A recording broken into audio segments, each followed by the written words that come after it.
good evening, everybody. I'd like to call our CRA meeting to order and roll call, please. Board of Commissioner Tumulty, Here. Board of Commissioner Miller, Here. Board of Commissioner Williams, Here.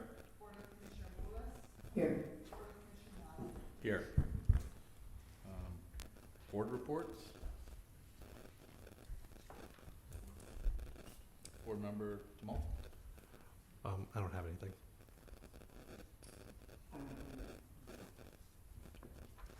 Board member Williams. I'll pass. I have nothing. All right. I have nothing either. We'll get right into it. Staff reports. So Mayor and Commissioners of the CRA Board, you have before you, and we'll talk as we get to that point, a letter from the city that the city attorney has helped us draft, and that'll be part of the item of the agenda, so I'll discuss it at that point in time. That's item number 3 under new business. So that will be my only item in reference to CRA this evening. Okay. Okay, thank you, sir. I need a motion for the consent agenda. Move to approve the consent agenda, Second. We have a motion and a second. All in Second. favor? but we should read it. Approve the July 7, 2022 CRA meeting minutes. Staff representative, city clerk's office, recommendation approved. All right, we have a motion and a second. All in favor? Aye. Aye. Motion carries. New business item F1, appoint city manager Robin Hayes as acting director of the CRA, and staff recommendation is approved. Looking for a motion. I move to appoint city manager Ron Hayes as acting director of the CRA. Second. We have a motion and a second. Any public comment? Any discussion? Okay. All in favor? Aye. Motion carries 5-0. Item F2, approve resolution 2022-01 CRA budget, staff representative Robin Hayes, city manager, staff recommendation approved. Move to approve resolution 2022-01, the CRA budget. We have a motion and a second. All in favor? Aye. Moving right along. Item F3, Brevard County letter regarding community redevelopment agency plans and affordable housing. Staff representative Robin Hayes, city manager, staff recommendation, discuss. Move to discuss. We have a motion and a second. All in favor? Aye. Aye. All right, who wants to kick it off? Well, so you have before you the letter from the county dated the August 18th, addressed to city manager. I believe there's also one addressed to the mayor at that point in time. But if you'd like, I'll read the letter, or if the city attorney would like to read the letter, that's up to her. This is the letter that we received. Yes, ma'am. Okay, all right. It is directed to the city manager, Robin Hayes. Dear Ms. Hayes, the Board of County... Becky, would you mind the microphone? Sorry. Sorry about that. That's all right. We have one that works now. Yeah, hey. Okay, dear Ms. Hayes, the Board of County Commissioners is concerned with and prioritizing the affordable housing crisis plaguing our county. Community redevelopment agencies were created under FS 163 Part 3 for the purposes of addressing slum and blighted areas. FS 163.360 provides, quote, for the development of affordable housing in the area, close quote. Unfortunately, according to your plans and expenditures, it appears this has not been the focus. The Schimberg Center for Housing Studies determined that more than 1 out of 5 individuals making less than 60% of the area median income cannot find affordable housing. This amounts to a deficit of 8,396 housing units in Brevard County. The intent behind your creation is clear in that community redevelopment agencies should provide an actual and tangible benefit to the community. While Florida statute allows for other lawful expenditures, this board strongly urges you to invest our resources into affordable housing.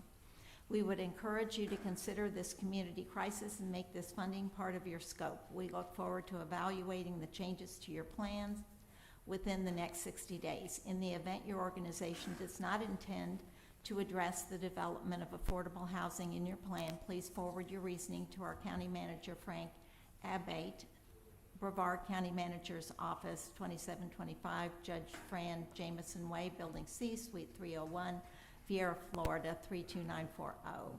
And it's signed by the Chair of the County Commission. I was asked to draft a response to this, and this is a letter that would come from Ms. Hayes, because the letter came to her.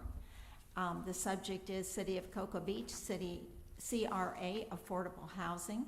Dear Commissioners, the City of Cocoa Beach is in receipt of the Brevard County Board of County Commissioners letter dated August 18th, 2022. Like Brevard County, the City of Cocoa Beach is concerned about affordable/workforce housing and is looking for ways to provide affordable workforce housing in the city. Affordable housing in Cocoa Beach is addressed and incentivized in provisions of the City of Cocoa Beach's comprehensive plan. In addition, there was a recent change to the city's land development code that limits the average size of residential units to 1,500 square feet in order to qualify for a variance to exceed the permitted density in several targeted areas of the city. This change should result in more affordable workforce housing, some of which may be in the CRA. As you are aware, the Cocoa Beach CRA is located in downtown Cocoa Beach, which, due to its location and predominantly commercial use, does not lend itself well to extensive affordable housing opportunities. However, as set forth in the city's comprehensive plan's housing element, quote, there are opportunities for the city to increase affordable housing opportunities by mixing housing types and increasing densities as redevelopment occurs in the downtown, and I added generally the location of the CRA, and gateway districts. As development and redevelopment occurs, the city shall support a mixture of residential types. Higher densities will occur in the downtown and gateway districts, with lower densities in the remaining residential neighborhoods. And those were quotes from the comprehensive plan. Rest assured that the City of Cocoa Beach is concerned about the deficit of affordable workforce housing in Brevard County and will take appropriate actions where and when possible to encourage such housing. Comment? Go ahead. Understand the response, and basically our CRA, property-wise and funding-wise, is basically tapped out through the end of the CRA program. We don't have any funding or properties that would fit that bill for affordable, lower income housing in the downtown CRA. So it's kind of a moot point for the CRA, but is something to consider for the rest of the city. That being said, when I first was elected in 2007, I brought up a plan to the current mayor at the time saying, how come we can't come up with affordable housing, that we have a stipulation that if you work here, you can live in these affordable housing units. Basically, live here, work here, so these people aren't spending an hour both ways on buses, going to wherever they can afford to live to work in the city of Cocoa Beach. And I was told that is dead on arrival. And I didn't take it well, but the consensus of the people I talked to at the time were like, nope, nope, nope. Nothing like that's gonna happen in Cocoa Beach. So 15 years later, people are realizing that people that work here can't afford to live here. It was the same problem 15 years ago. And how do we solve it now? I'd be willing to listen to suggestions. I'll jump in. So, I mean, we're not the only community that's faced with this. As a coastal community, it's really driven by our inordinately high land costs. If you look at all of our land costs, the cheapest lot in Cocoa Beach, I just pulled some sales, average $300,000, $320,000 for a little lot. So that's just dirt. That's for 0.2 acres. Then you gotta build a house. Happen to have a builder in the, what ballpark square footage? On a $300,000 lot, I would assume you'd spend $150 to $200 a square foot. Okay, so you build a 2,000 square foot house, it's another, that's another 400,000 plus 300, now you're at 7 and change. The beach is just not affordable. I mean, to be frank, I don't think I could afford to live here now. That's just the reality of it is. I mean, that's a big number. Some other communities that have faced this, including parts of Colorado, Aspen area, which is another, high resort type area. The way they've handled this to address this, because they have the same issue. They have all the ski resorts and all the people that work there, they can't afford to live there. So they have to bus in, just like we have a lot of hospitality folks that now can't afford to live here. So the only way they came up with, and this is gonna, I'm sure I'll get crucified, but the only way to do it is you gotta increase density in certain areas. If you're gonna charge $300,000 for a little lot, but you only get 10 units an acre, it's not gonna work.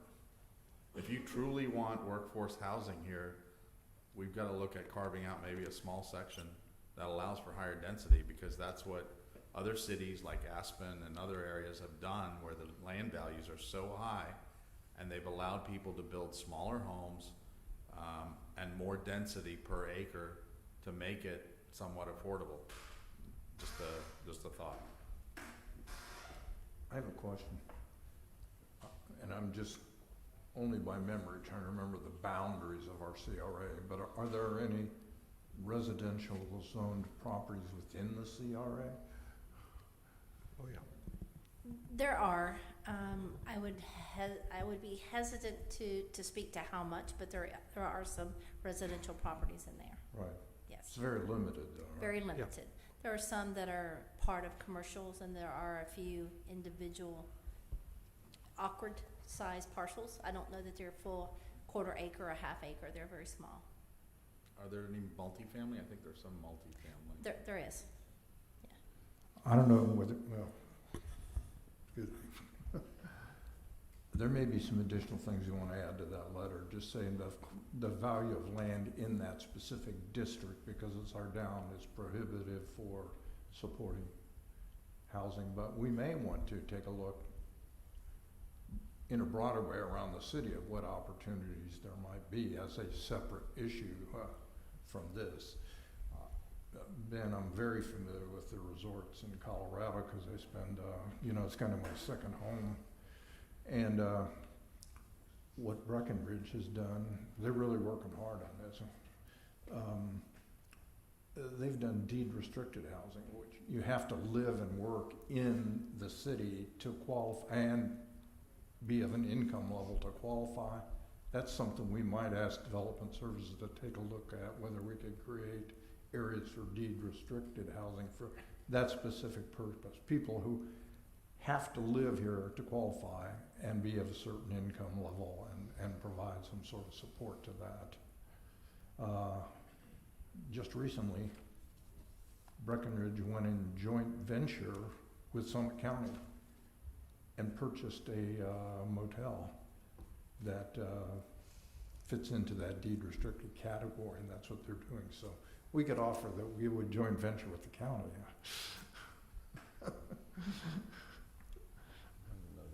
Go ahead. So, our limited, kind of toward your point, Mayor, especially in the CRA district, it is 10 units per acre. So in the past, some of the Cottage Row properties were like, well, why can't we build 2-story? Okay, and then it would basically double their density per acre. So, you know, that's a potential thing to consider, but if it's just gonna be double-decker Airbnbs, you know, that are already down there, then that doesn't solve what's being requested by the county. I- So there'd have to be some incentive for those property owners that we could maybe potentially allow an increase of density. A lot of those buildings need to be rebuilt and replumbed and re-electric and all that anyway. That would make it profitable for them to basically raise and rebuild to a higher density. But how do you manage that they have to, you know, rent to the, you know, lower income working residents in the city of Cocoa Beach, which takes me back to my original point that I was told was DOA 15 years ago. I think that happens with what Board Member Miller said. You put deed restrictions on it, you can get certain covenants, and there's low-interest bond financing available for developers that will fund low to moderate income housing. So, and I'm not talking about the entire city, but if you wanna just carve out a couple blocks, I mean, perfect example is the Place in the Sun Apartments on 7th Street in A1A, just sold. That density can never be recreated anywhere. You couldn't get all those units on a small piece of property like that. But for many years, those were very affordable. I think they were in the $600 a month range. I mean, a block from the beach. I don't know anywhere on the coast on Florida where you can get a block from the beach for $600 a month. And of course, what's happened, market conditions are what they are. Somebody's bought that property. If you haven't noticed, you drive by there, they're all getting gutted. All the tenants are being either, you know, given notices, and they're being gutted, and the rents are doubling. So that's what's happening. So there has to be some sort of incentive or deed restriction to incentivize that. But otherwise, the math just doesn't work. Yeah, I have another question, and this precedes, unfortunately, all of us. There's only one person in this room that might have the answer to that, but what did we say our objectives were when we applied for the CRA? Do you remember what we said? Would you like to It's sure address it's that issue? documented. Would you like for Miss Melissa to step up to the mic, please?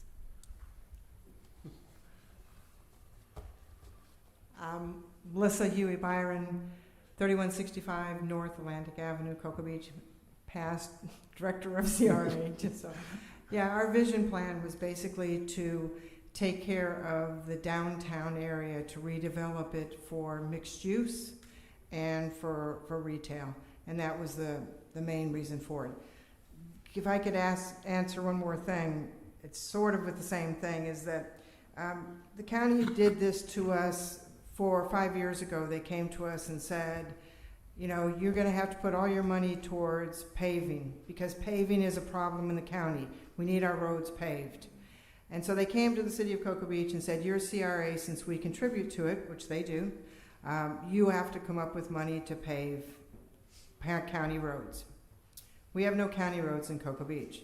So what we did at that point is, and Becky helped do this, is we did an interlocal agreement with the Brevard County that stated what our responsibilities were, that we would not be doing that, but what we would do is we would pledge, and in the interlocal agreement, 75% of the TIF that we receive from the county must be used to pay off the parking bond. And using rough numbers, that leaves about $112,500 to apply to low housing, if that were the case. So the amount of money in CRA that would be available after you pay for the bond, according to the interlocal agreement, is not enough to make a difference on it. So therefore, we are following the plan. The other thing that the letter says that is concerning to me, is they say they want you to tell them how you're going to redo your plan to address this. Anytime you redo a plan, you have to go back to them for approval, and you could possibly lose your CRA. We chose not to do that at the time they asked for paving of the roads, because we didn't have any, and have a very, I think, concrete interlocal agreement with the county to basically leave our CRA alone until we're done in 2033. Okay, one more Did comment. that answer your question? Yeah, I'm thinking about it. Go ahead. So, Dick, I understand the crafting of the letter that you wrote in that. I don't want to put any promises that they could hold us to into that letter. But we could, as we move forward, look at how we could potentially, as you mentioned, Mayor, have our chairman of the CRA board have analysis done as to what benefit there could be of readdressing some of these properties that are low density that could be increased to allow for additional housing that could be affordable. But I definitely wouldn't want to put any promises in that letter, because I think the end game would be that it's still not going to be affordable, and how we could enforce deed restrictions for people who live there and what their income levels are, and securing any potential bonds or funding from government sources beyond the city would probably be cumbersome. Well, that's the key. The funding has a stipulation and a restriction that you have to be at X dollar income. Lots of apartment buildings that are funded with that type of bonds are only available, it's a low interest fixed rate, just like we get the sewer plant, at sub 2% from the state of Florida. They're lower fixed rate loans with the caveat that you have to, the only people that can rent in those communities are people that meet certain income thresholds or below. But if you recall, before Eddie sold to Heidelberg, he wanted to put a couple apartments up there. That postage stamp lot that property sits on is 0.2 acres, if that. He could only get, 2 units, maybe. So nobody's gonna spend $1 million to get 2 units. Now, if he could have put 10 units, and you could make them smaller, you could have them, you could get creative and get some sort of bond financing. Again, I don't wanna tie our hand, but it's a tool that's being used in other cities, other areas, and we're not the only city that has this challenge. It's everywhere in Florida. That's And then there's also the parking issue, so, anyway, A lot of those folks don't have cars either, so. Well, it's something we can look at, but I think I can concur with the language and move to approve sending the letter to the Brevard County Commission as written, and see what their response is. I'll second that. All right, motion and a second? I have some more comment. I'd like Go to ahead. say something else. So, as Ms. Byron alluded to, this is a ploy from the county to get us to shut down our CRA. Simple. That's exactly what it is. The paragraph here, it says, intent behind your creation is clear in that the Community Redevelopment Agency should provide an actual and tangible benefit to the community. Well, it does. While Florida statute allows for other lawful expenditures, the board strongly, they don't just urge it, but they strongly urge you to invest your resources into affordable housing. Well, it's not their CRA. We've already gone to them. We got the CRA through them. I agree with Mr. Williams, because you're not a commissioner at this meeting, I guess, that we don't want to promise anything. We certainly don't want to promise them anything, because that's exactly what they'll do, is they'll turn that around on us. So we may have to make sure that that's not in there, and I think you've done a great job with that. Basically, citing our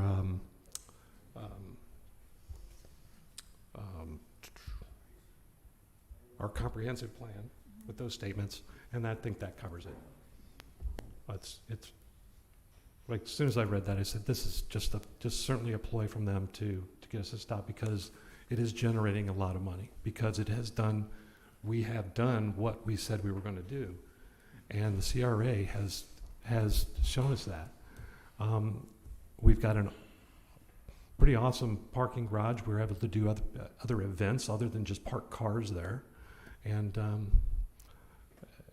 in addition to that, when we started, we had just a small amount of funds. We actually the CRA borrowed money from the city, and to do some beautifications on businesses. And I really think we need to get back to that.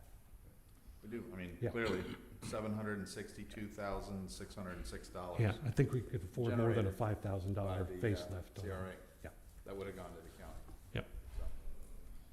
All right, So we'll also let the public record minutes reflect that we did have an extensive discussion on this subject, and maybe that will quell them somewhat. I doubt it. Actually, I think we've said what we want to say in here. Now I've read it again. As a downtown Cocoa Beach, which is due to the location predominantly commercial use, does not lend itself well to extensive affordable housing. they want to extend That's our pretty CRA clear. and cover the residential borders. I'm happy to have them consider that, but I don't think they'll go for that either. All right, enough what ifs. I Well, think you we don't need know to if get. you don't ask. We have a motion and a second. All in favor? Aye. Aye.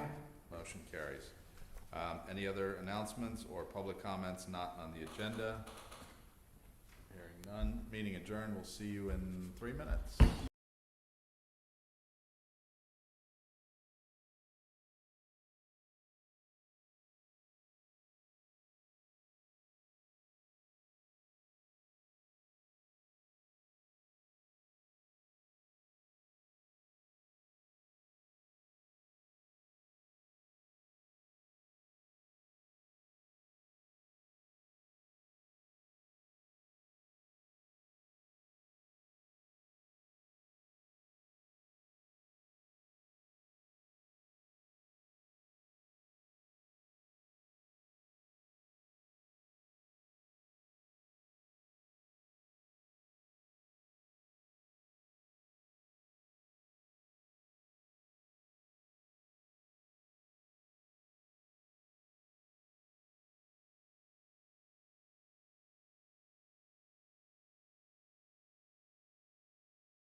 Pastor Capizzi, would you lead us in invocation, and Commissioner Willis, would you lead us in the pledge right now?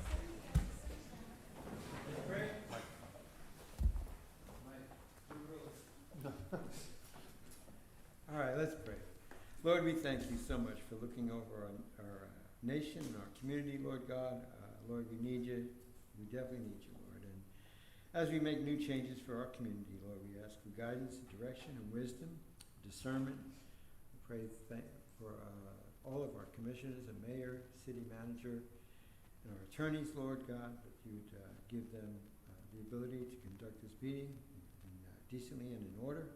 We thank you for those who have come. We pray that everyone who speaks, Lord, would be heard, and Lord, that good would come out of this, Lord. And whatever's not good, we pray that it would just fall at the wayside. We ask this in Jesus' name. Amen. Amen.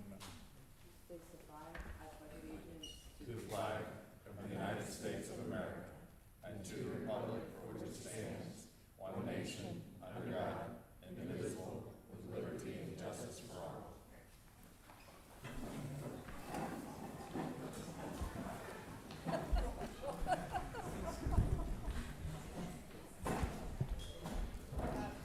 All right. Working mic. I don't know what to do with myself here. Got AC. City Clerk, roll call, please. Here. Here. Here. Here. Thank you. Need a motion for the agenda, please? I move to approve the agenda. Second. We have a motion and a second. All in favor? Aye. Aye. Aye. Carries 5-0. Public comments on items not on the agenda. We don't have any cards, so if you would raise your hand. I do have one card here that somehow we got one. Ms. Scott?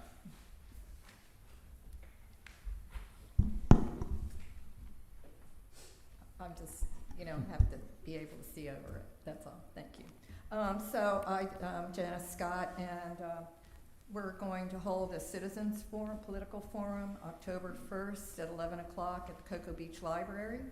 For the candidates, we're going to also try and get Congressman Posey and District Commissioner candidate for D2, Tom Goodson, who's running again for November 8th, in the event that you think he may have already won the election.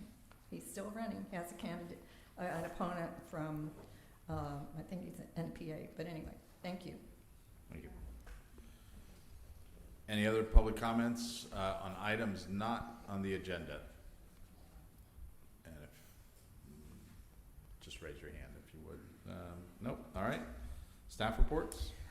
Thank you, Mayor. So again, with all the rain we've had, not only have we had some of our residents who've reached out to us, they've had some flooding in some of the areas where we've got challenges from A1A, that it's at such a distance above the road as you come down and hit Orlando and Brevard.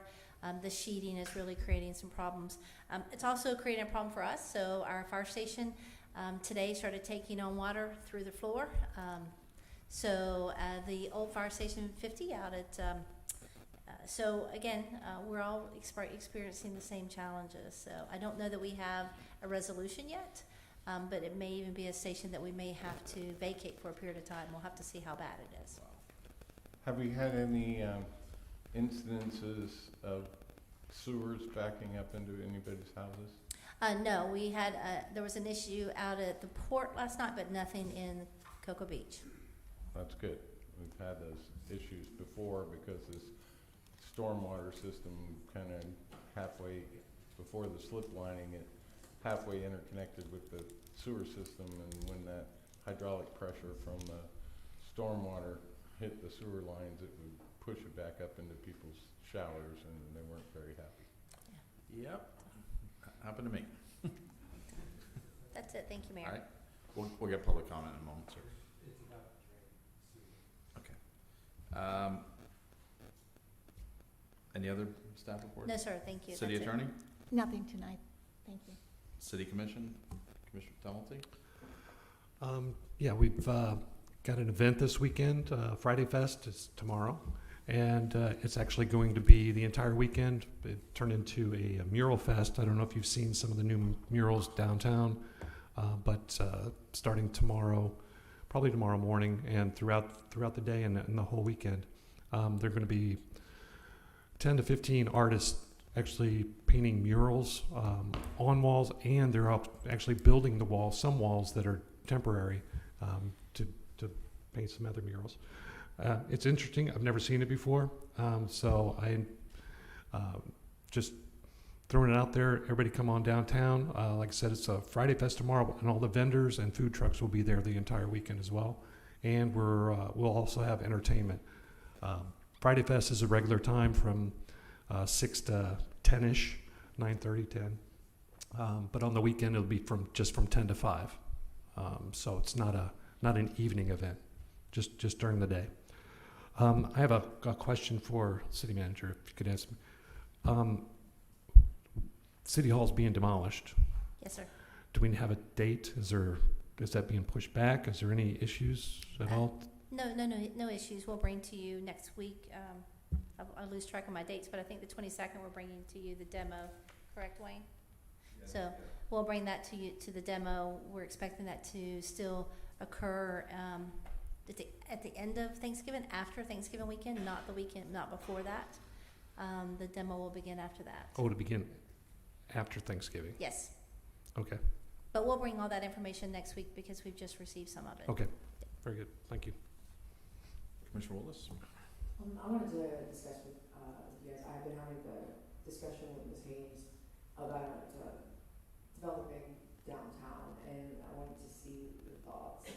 If we could go ahead with looking into a seed program to possibly work with maybe a university like UCF and get some grants to start maybe a local business downtown, like a boutique or something, to help develop it and get this, maybe college students, the economic department involved. See if we could start something, see if it, if that kind of business or certain kind of businesses would promote walkability and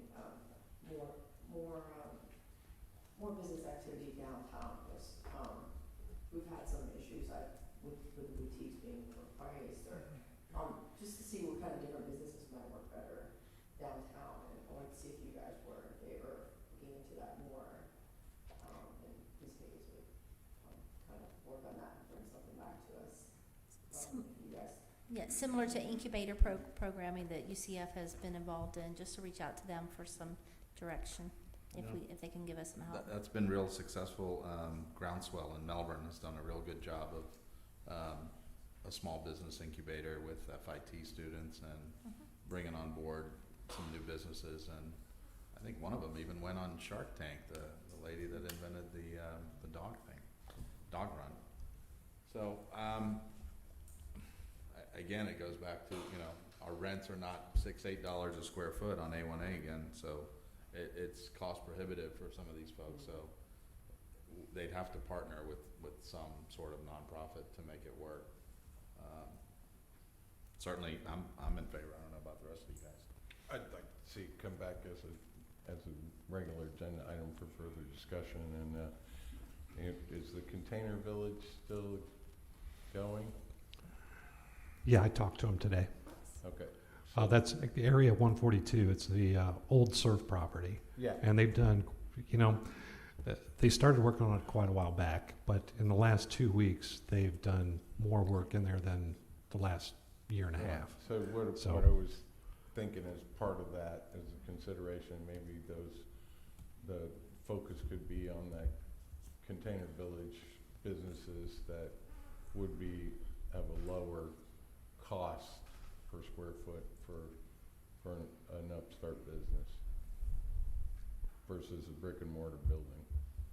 I guess that might be something that the incubator program would determine. That would probably come to that conclusion, I would think. Okay, but I would just bring it back as more of a formal agenda item. I'll add it to the next agenda. Okay. Not for the 22nd, but for the one after. The next one, yes, the October 6th one. The non-urgent things should be October 6th. Anything else, Commissioner Willis? That's it. Thank you. Vice Mayor? You know, I'm just happy to see where we're at with this hurricane season. I hope other people did preps like me, like they always do every year, and that's why we're not having any hurricanes. But Thank you. I'm a 8th Indian, and I watch about 12 pertinent signs in nature in our local area, and we do have about 5 that have shown up, but the years that we have hurricanes, it's much more than that. So I'm feeling pretty confident that we're going to be unscathed this hurricane season, but I'm not asking you to leave your guard down. And I just like to protect our city reserves coffers and save our finance people a lot of extra work if we have an event and then we have to file for FEMA reimbursement and all the red tape that goes along with that. So I'm hoping and praying for a hurricane event here in City of Cocoa Beach. Thank you. Commissioner Miller? Yeah, well, don't take your sandbags back yet, okay? We've still got another month. I intend to continue serving as your commissioner until my term is over, and that will be in December. In that regard, I've signed up to continue my participation on the Florida League of Cities Legislative Advocacy Committee, and we have our first meeting tomorrow in Orlando. I may note that the city manager has also signed up, and she'll be attending the same meeting, and I'll report back on anything that might be important in terms of what develops out of the Legislative Advocacy Committee. Thank you. Did you want to let Keith mention the thing you wanted to say about the sewers that was brought up during comments? I just want to say that the sewers that our church feeds into might be clogged, but last night it backed up and started shooting into our sanctuary front floor.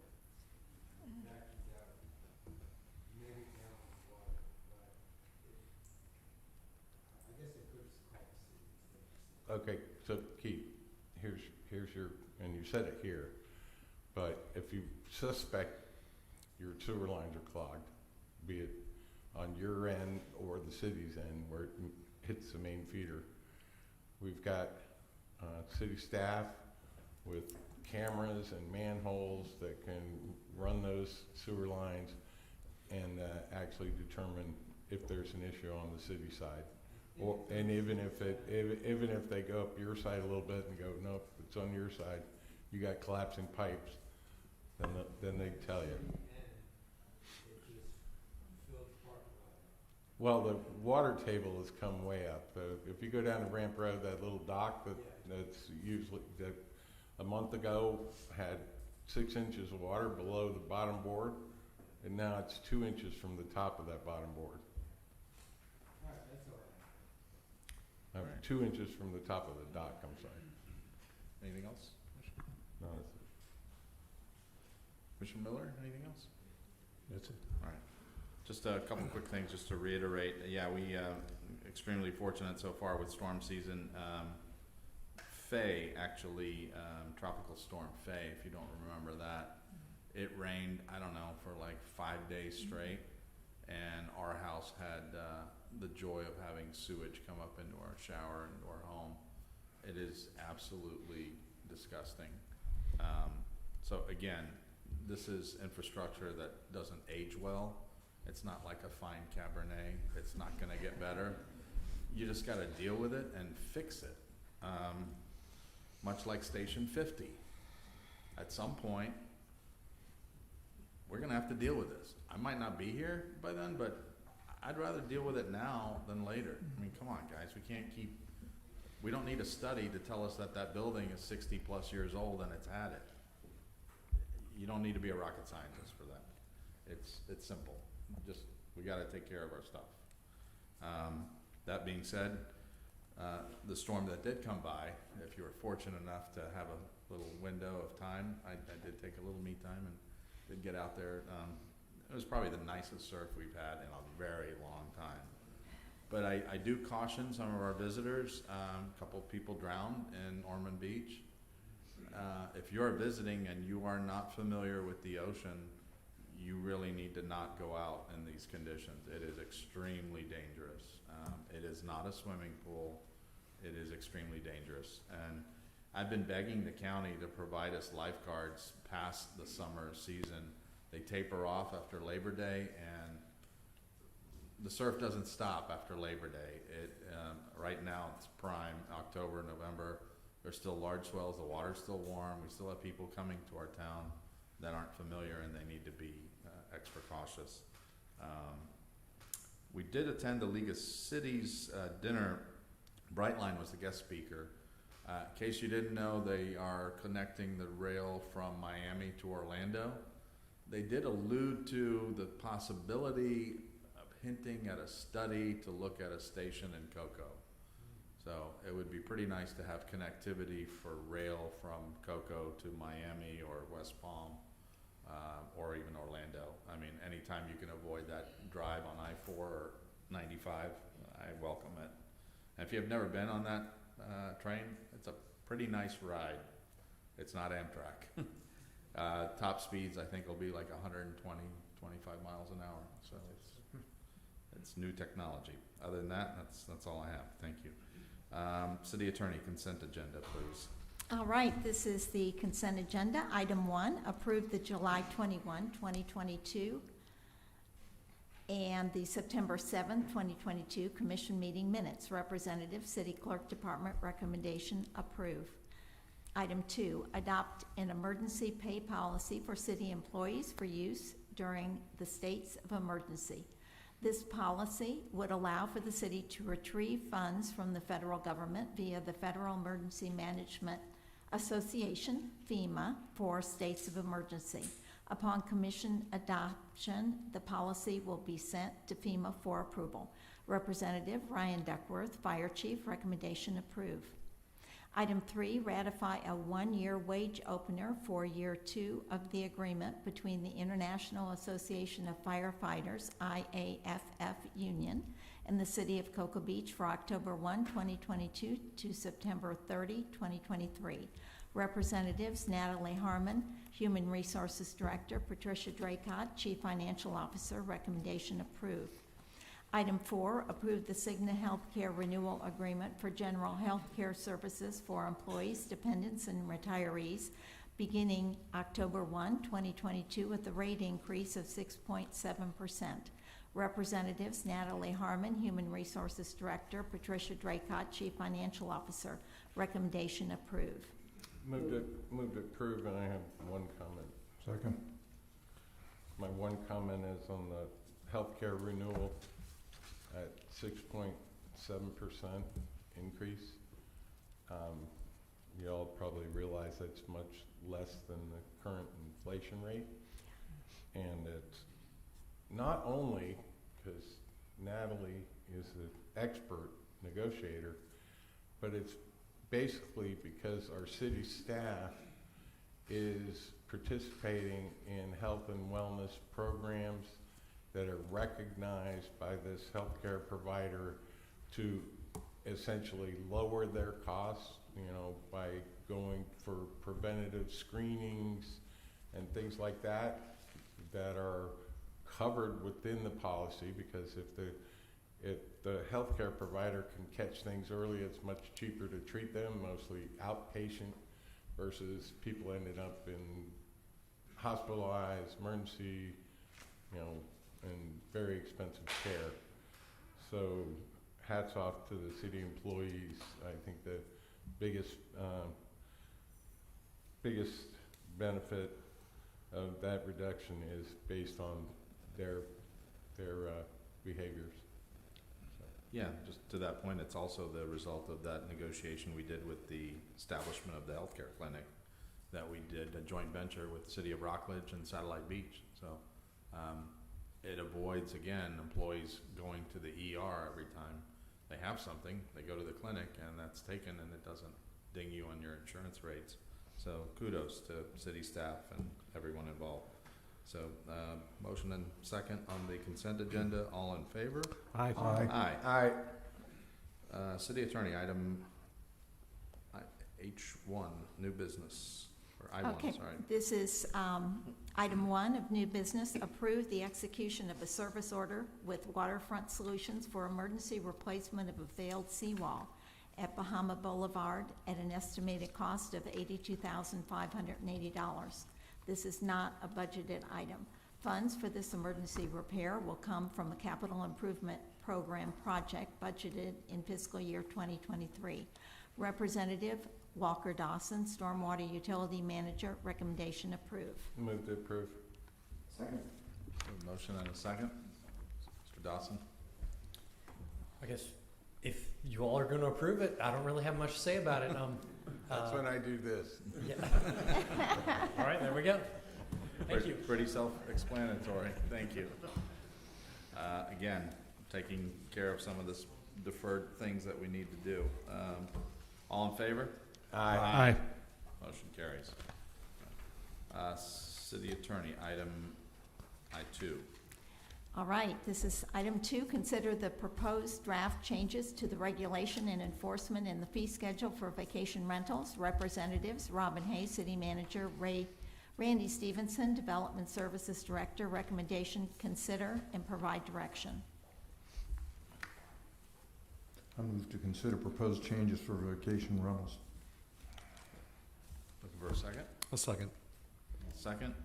I know we've got some folks here, so I'd like to hear from public comment. Hi, my Please. name's Nancy Bartlett. I'm the president-elect for Space Coast Association of Realtors.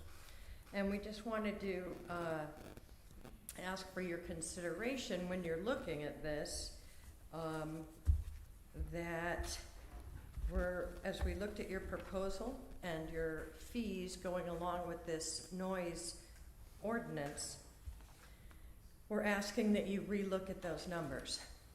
Because at this point, you guys are higher than I've got about 5 different counties here, whereas Cocoa Beach registration fee is $525, Fort Lauderdale's $350, Miami-Dade's $136. And with we have Cocoa Beach has a $325 renewal fee, and most of the other ones do not have renewal fees. So, and there's a long list of all of your proposed fees that we would ask you to reconsider. We feel they're exceptionally high and burdensome to the property owners for short-term rentals. Thank you. Yes. Question for, I guess, directed to the city manager. When we discussed those fees, we were led to believe they were within the allowable based on the state regulations. Is that correct? Yes, sir. They are part of the, as we go through and determine a fee, we have to look at all the members of the staff that are involved. We typically look at the lowest possible person that might actually touch that item, and we put together an allocation based on time and so forth, and we have to match that to the requirements of the state statute that says we cannot exceed what we're putting into it. Otherwise, we can't make money on that fee, only exactly what we would spend on it. And would this, if considered and direction given to approved by this commission, would that go to DEO or the state for any kind of approval, or would it just be No, sir. city? Could they challenge it? I'm sure anyone can look at it. It's part of your budget and it's part of the process, No, but but would you, and I guess Becky, probably for you, because you've dealt with a lot of other cities, would we anticipate a challenge from the state based on the fees that we're requesting? No, I would not anticipate a challenge from the state. If there were to be a challenge, I would anticipate it would be from a group of property owners or something, but not from the state. Copy, thank you. Any other public comment? Ms. Scott? Janice Scott. I live on the north side, and I notice a lot of the single-family homes that are being rented out, they have an inordinate amount of garbage. And, you know, when people go to the store, I mean, we probably do it when we're away for the weekend, you get a lot more stuff that's in big packages, pizza boxes especially. And, you know, I could have them, Waste Management pick up my container twice a month. And these people have like 2 containers out there because they use the recycle for regular garbage as well. I mean, this is just what I've noticed. And when you come down, drive through the city coming north, those apartment complexes, you always see the trash overflowing. And I don't know if it's from the residents, but there should be some way to also get them to pay for the garbage, the extra amount of garbage they have at these vacation rentals, like charge a commercial rate or something of that nature. See, there was one other thing about it. Oh, I thought perhaps, and I think I mentioned this before, as far as the enforcement, if the ones that are registered are listed on the city website, then there's not going to be any question if people wonder who's next door to them. Is that a vacation rental now? Or who do you call if you have a question about it? Even about the noise at night, we always going to call the police? I mean, you would know on the south side, because Mara, you've had noise problems next door to you, but maybe there should be someone designated in the city that it's advertised on the city website. If you have issues, you can call this number and maybe, you know, an ombudsman or something like that. Thank you. Thank you, Ms. Scott. Any other public comments? Ma'am?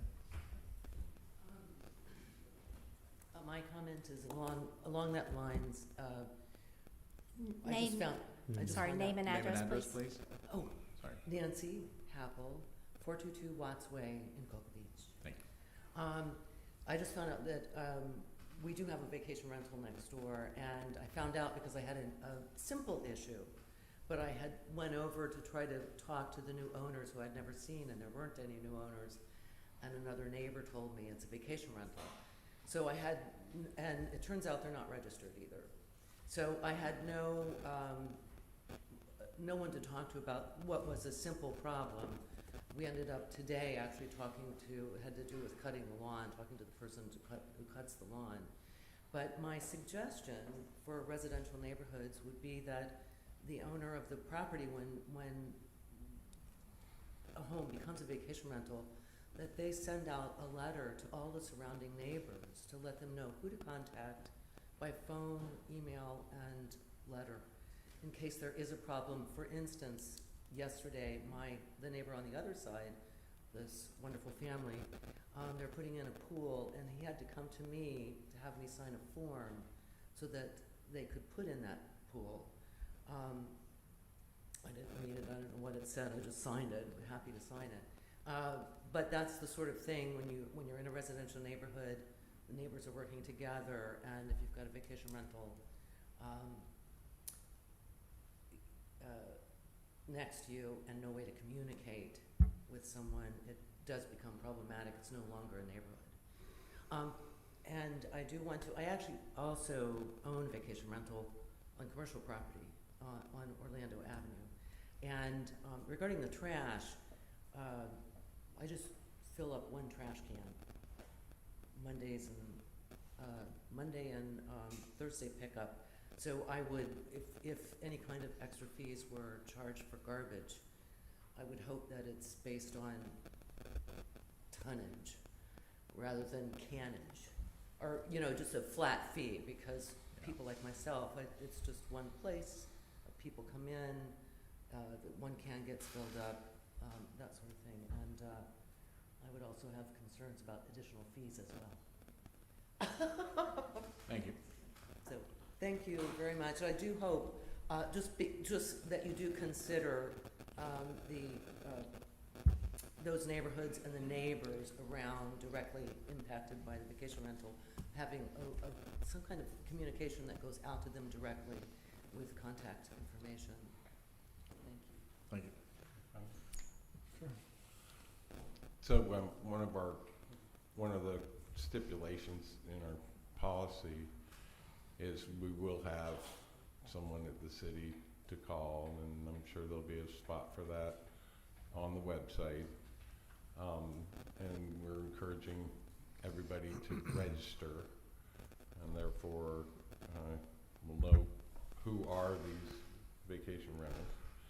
And as far as the garbage goes, I'm sure Dina and the waste management folks will let us know if they have excess garbage continually at certain properties and bring that up. And when they do their yearly rate increase, it's usually based on something similar to the consumer price index. It's a little different than that, but if they see excessive costs like that and we can tie those to vacation rentals, hopefully we can increase their individual costs and not have to raise rates citywide. Excuse me, Mayor, are we having public comment right now? We are. Okay, thank you. Hello, my name is Bruce Van Horn. I'm a CPA, and I represent some pro bono clients that are financially challenged. So some homeowners are renting rooms in their homes to people that are coming from Boeing and SpaceX, and I think they're getting caught up in this whole vacation rental thing that they really shouldn't be caught up in. So they're using Airbnb because it's a good payment mechanism. And so maybe they're making $15,000 a year in Social Security, and they're trying to make a little extra money to make ends meet, given that inflation is increasing and times are tough. So do we really want to subject them to kick them off of the homestead exemption, and do we want to, incur all those fees for these people? Because if they're gonna have to absorb all those costs, they're gonna pass those on, and it's gonna increase our rental prices. And we already have a rental problem here, property, shortage. So is there anything we could do to create an exemption for lower income folks that are just renting a room in their homes so they don't get caught up in all this? So I would just say policy-wise, it's the same thing. We have to go out and do the same work, and that's an inspection of different kinds. So again, that's a policy decision by commission, but we would still have to do the same type of work, and that's the same inspection by building, by fire department. It's still a challenge of the code. I mean, there are still those issues that still exist, whether it's a room or the entire house. So I mean, that's kind of What where we about are. losing the homestead exemption? Could there be a minimum amount or some type of I'm not the county. I'm not the county. I couldn't answer that question. And I'd that's like to hear based from the on city state attorney. statutes. So is it, The homestead issue is based on a state so statute. does that person individually renting a room? That's a good question. Do they lose I their homestead? I would have to look, but there is a state statute having to do with if you basically rent short-term, I think for more than a month. 30 days, yeah. Yeah, for more than 30 days, you lose your homestead exemption. And now, whether it's just one room, I honestly don't know. All right, so we'll Here have it to is. get back to you on that. okay.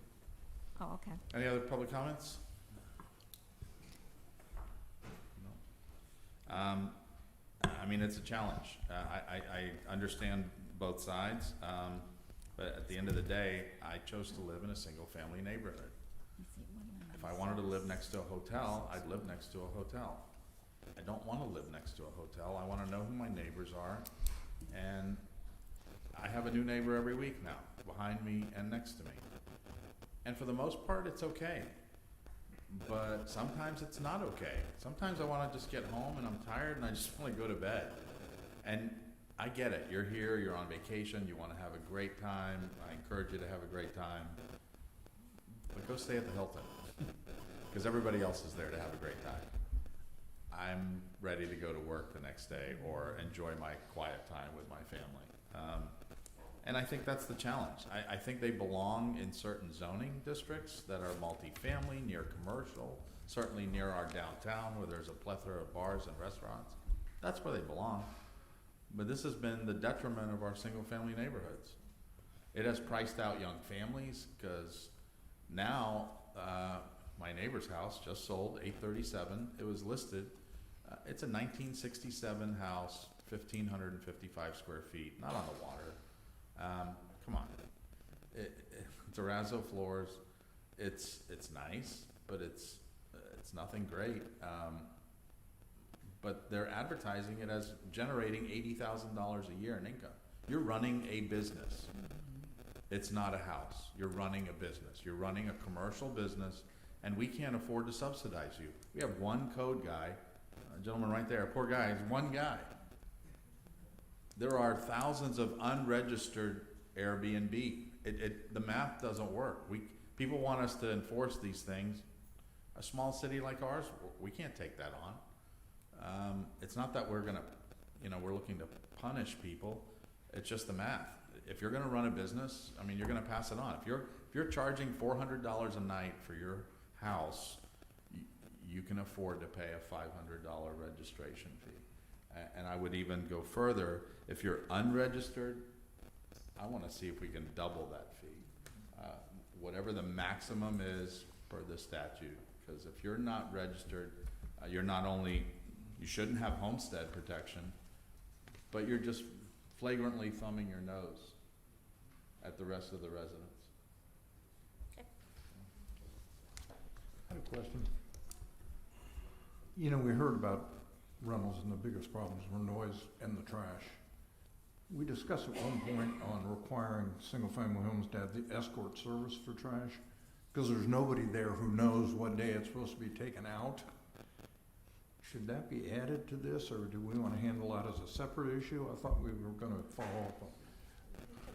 That should be added. Yeah, as part of the registration. You wanna come up, Randy?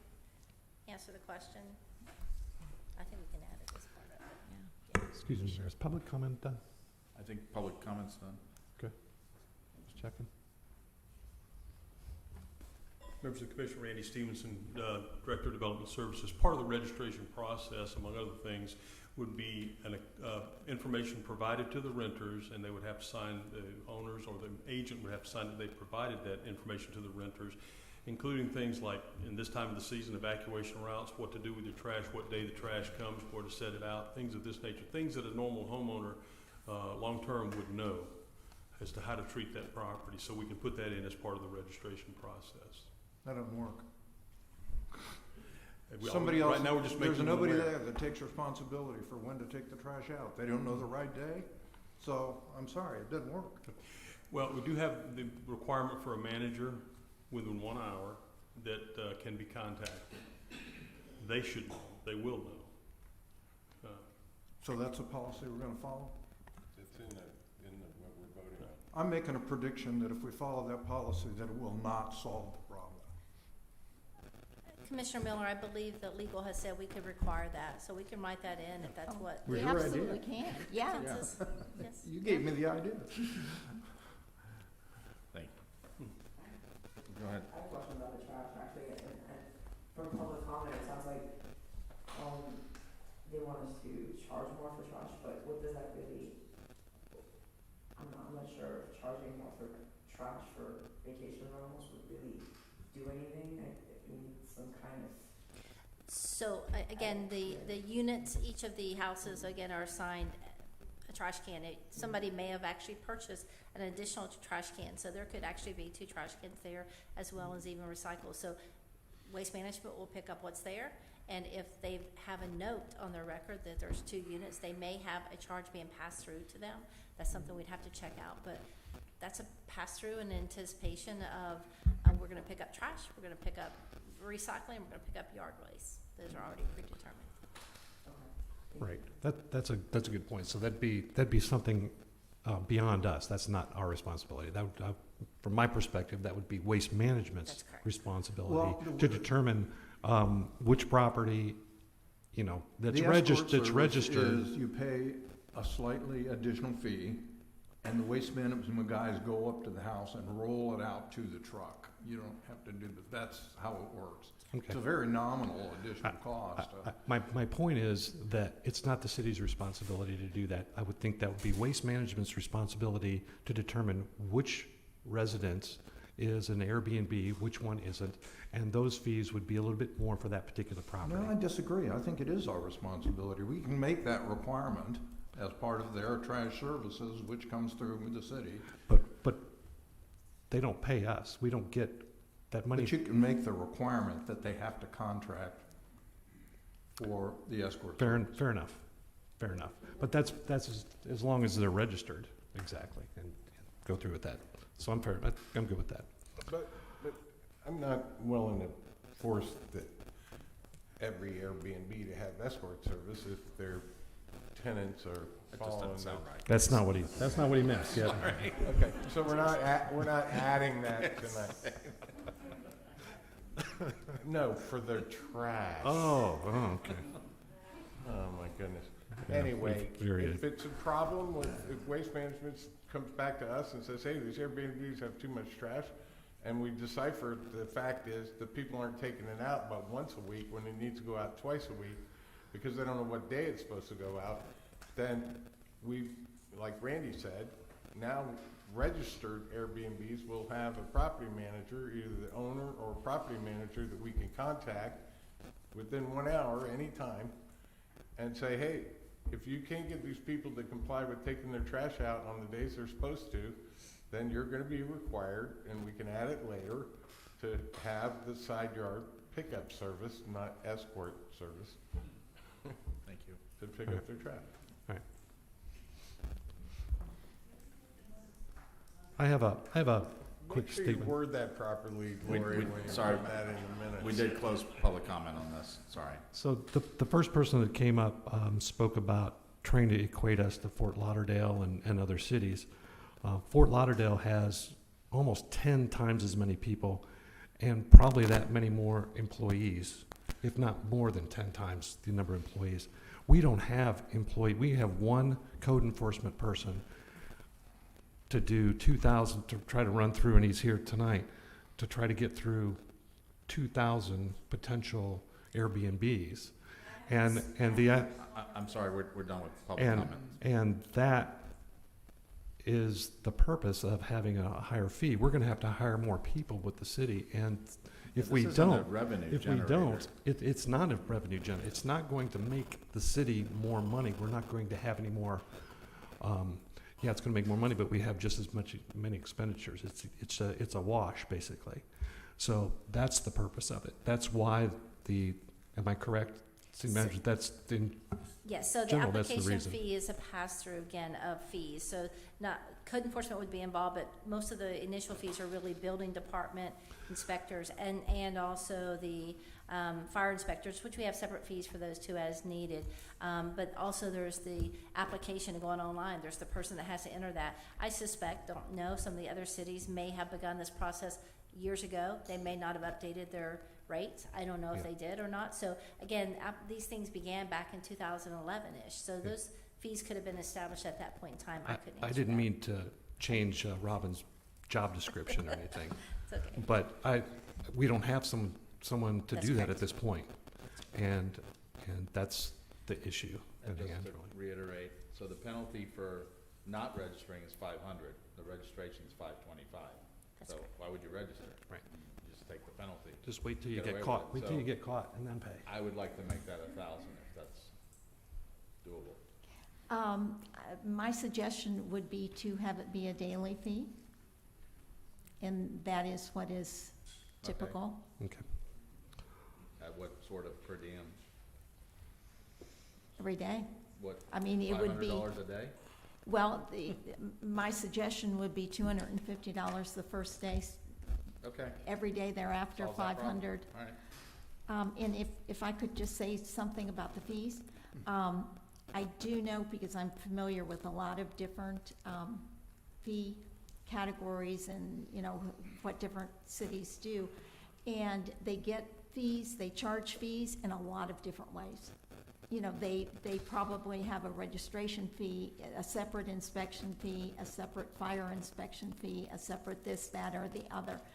If you were able to get all those put together, and they're probably not all put down in one fee schedule, you'd have to really do a deep dive to find out all of them. Basically, I'm guessing at this, but I think it's an accurate guess, all of them come pretty darn close to covering their actual costs, which is what is needed and what's allowed under the Florida statutes. Okay, so we have a motion and a second. Does anybody want to amend the motion for the fee? I think we're good. You're talking about doubling it for Well, this one. for Becky's comment, did you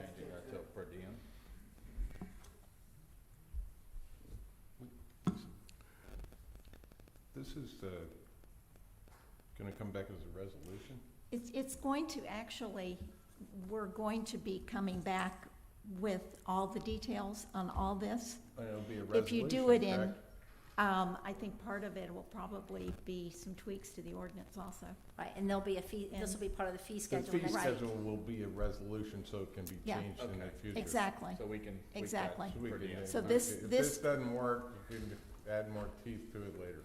If you could, just have a vote to direct staff to make this sort of thing happen, we'll come back with So all the what, details. we're gonna agree to the fee schedule tonight, and you're gonna come back the first meeting in October?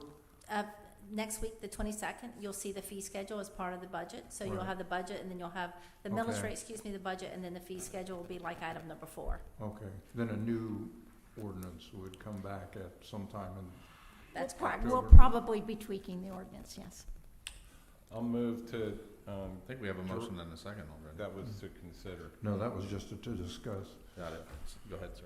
I move to provide direction to city staff and the city attorney to follow up with the proposed and draft changes to the regulations and enforcement and fee schedule for vacation rentals, and bring it back as a combination of resolution for the fee schedules and any required ordinance changes to our land codes. A second. We have a motion and a second. Oh, I second that. That was pretty good for just off the cuff. 15 years. Just before we go to this, as far as the noise violation part of yours, I don't have a problem with any of it, it's just, I remember the last time we talked about this, we had, the deputy chief come and kind of explain, like, the difficulties of enforcing, this type of thing, we got the hours, but then it talks about when investigating a noise complaint, the officer will decide, acting as a reasonable person, whether the noise is in violation. Are we gonna just keep it at that, or is there something more? I think so, because we get into, number of decibels, it gets tricky. I think it's just a tool, right? And if you don't get compliance, then you go to the manager of the property and they get assessed a fine. It was the manager, or the owner, or, okay, okay. Okay. If I might, Commissioner, this language, and I've got all of them sitting over here as my witness, but this language was worked out in conjunction with the police department in terms of giving the officer the discretion to issue a citation or if it escalated. So we did consider them on this. Okay. All right. We have a motion and a second then. All in favor? Aye. Aye. Aye. Motion carries 5-0. Look forward to that. City Attorney, item I3. Okay, this is item 3, provide direction as to whether to pursue an appraisal on a city-owned parcel of land located north of Brightwaters Drive, west of North Banana River Drive. The approximate 15-acre parcel has a future land use designation of institutional and a zoning designation of B1, public and recreational use. If the commission were to decide to move forward with the appraisal and the appraisal was supportive of development of the parcel, staff would research the potential of changing the future land use designation to low-density residential and the zoning designation to RS1, single-family residential. Representative Robin Hayes, City Manager, Randy Stevenson, Development Services Director. Recommendation, provide direction. Move to provide direction to not pursue an appraisal of city-owned parcel of land located at north of Brightwaters Drive, west of North Banana River Drive. We have a motion. Is there a second? Sorry, sir. The motion fails for lack of a second. I'm used to it. Oh, I will make a motion to discuss. I'll second that. Take it away, Wayne. Okay. Let Randy do his thing here and I'll talk right next to him. Wayne Caragino, Assistant to the City Manager. I just wanted to give some facts and some history about the property. The property is 15 acres. The city owns the property. It's city property. I got involved in the dredging activity up there in 2008. At that time, the city was just finishing up a city dredge project. We were in the dredging business at that time. And there was a smaller spoil site on the west side of the property. It has been used for a spoil site after that, so it's historically been used as a spoil site. One other thing with your consideration of the property is a deal, a proposal, whatever you want to call it, back a number of years ago there's a piece of property just north of our 15 acres. It's owned by the Jack Kent Development Association, and they had a deal with the city where they were going to give us that property, and in exchange for that we would dredge behind the homes there, which would increase the value of those homes, and we would end up with the property. That deal never came to fruition, but that would be a consideration if we went to sell this property. The reason being, if you look at this north property line, that's actually owned by that association. That's not part of our 15-acre property. So that would landlock those lots. They would not have access to the water. So it would be definitely to our advantage to execute that deal if we could. It would increase the value of our property in that area. Whether they want to pursue that agreement now or not, I don't know, but we would have to also investigate the time frame and the cost of the dredging. So we would have to weigh out, you know, how much would that increase our property value in relationship to how much it would cost us to get a dredge permit and to dredge the property. I would estimate now, I don't know volume, so just winging a number, it probably costs us about $1 million to get a permit and to dredge there in that range. So it would have to increase our property value by more than $1 million. So Wayne, back when they were advocating the dredging of that area, which some had said had been previously a little bit of a channel down there by Jack Drive, the DEP went out, the environmentalists, the marine biologists went out, and they did a survey, and they found seagrass in that area, which would be for the proposed dredging. And you and I both know that once they find seagrass, unless you can mitigate it by planting a bunch of seagrass somewhere else, they're not going to give you a dredge permit. Would that be correct? That would be correct. Back, when are you talking about? 15 years ago? 10 years ago? About right after the time, right before the time that they offered the property up to us. Okay, so that was for the dredging. It was right after that we had the folks go out and do the assessment as to whether that could be dredged, and the recommendation back from the marine biologist in the state was there's seagrass there. It's shallow water, it has plenty of sunlight capability, and they said, you know, it's not eligible for dredging.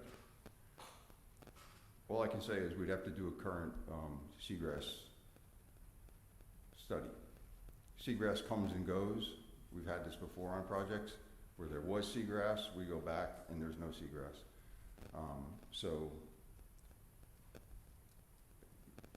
I would say that we'd have to do an investigation. That would be part of this, you know. Right, but I mean, just it sounded. We'd have to do it. Sounded like for $1 million, an SOV study, which is a submerged aquatic vegetation study. Right. Just because there was seagrass back 10 years ago, it doesn't mean there's seagrass there now. That's all I can say. Right. I'm just saying that, you know, you made it sound like for $1 million, we can go dredge their canal, gain a bunch of property, and add to this contiguous property, and it'd be worth more. No, for $1 million, we could do a seagrass study, we could do an engineering study, and we could apply for a permit, and then we could put that out on the street and get a contractor. So that would be the whole package. But part of that would be, right. We'd be required to do that. But I mean, we can't just say we're going to go dredge that for them because we haven't done those studies. No, I'm just saying that that was the deal in the past, and that could be explored. Thank you. Could you delineate, it's hard to figure out what portion of that north parcel are we talking about? Where does that, how far does that go onto that? I think Randy was part of that, so yes. So that little line, that little strip right there?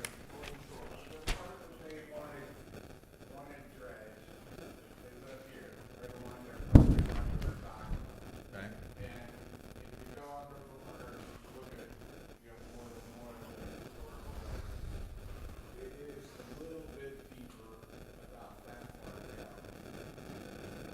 Because it was actually.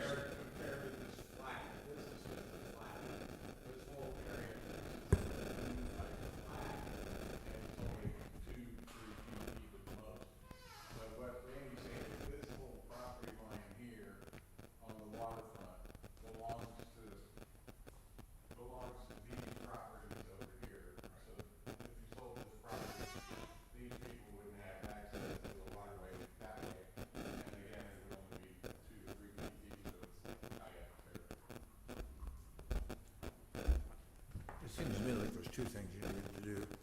I think we need to go back and have discussions with that Kent Drive group and see if they're still interested in some sort of land swap. See whether or not it's feasible to dredge that area. And I think we also then would need to do Submerged aquatic vegetation. what am I trying to say? Evaluation of the value of the property. Appraisal. Appraisal, Yeah. thank you, that was the word I was looking for. Yeah, I would say that the appraisal would include the possibility of that deal materializing.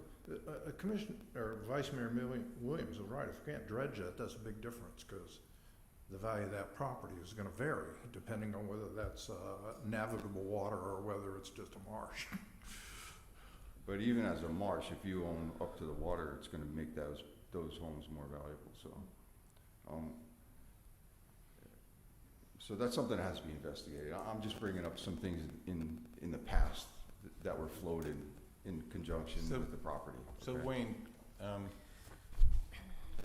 would it be your thought that 20 years from now, we would need to dredge the canals on the north end of the city again? Yeah, so that's the point I'm gonna get to too here. I'll answer your question in a minute.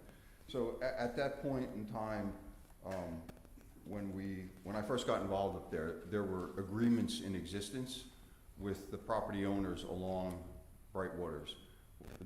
Those agreements are still active, and so a majority of the homeowners on Bright Waters have the rights to use city property for various things like storing boats and, I don't know the exact details of what items they can store there, but so they have those agreements to use city property, and suffice it to say there's a lot of abuse of those agreements. That being said, I'll address the spoil site issue. With the advances in dredging, equipment-wise and DMA management, which are spoil sites, we're going towards using one centralized spoil site, which is the island, the spoil island, for a number of reasons. The intrusion on the residential communities with these spoil sites is massive, and these people that live up there will attest to that. So with the modern advances in the DMA managements, we can more efficiently handle the dredge spoil, and we can also pump large distances now. So to dredge up in that area, we have basically 6 canals, residential canals up there, and a connecting canal, but we can hit that island with, with the dredging that we have at our disposal now. So that's where we're at. That's what we want to develop. One centralized, non-intrusive spoil island that we can use. The issue with that is the removal of material from there, but the way it stands now is the large majority of our dredging activity is paid for with grants. So we'll work the extra cost to remove that material into the grant.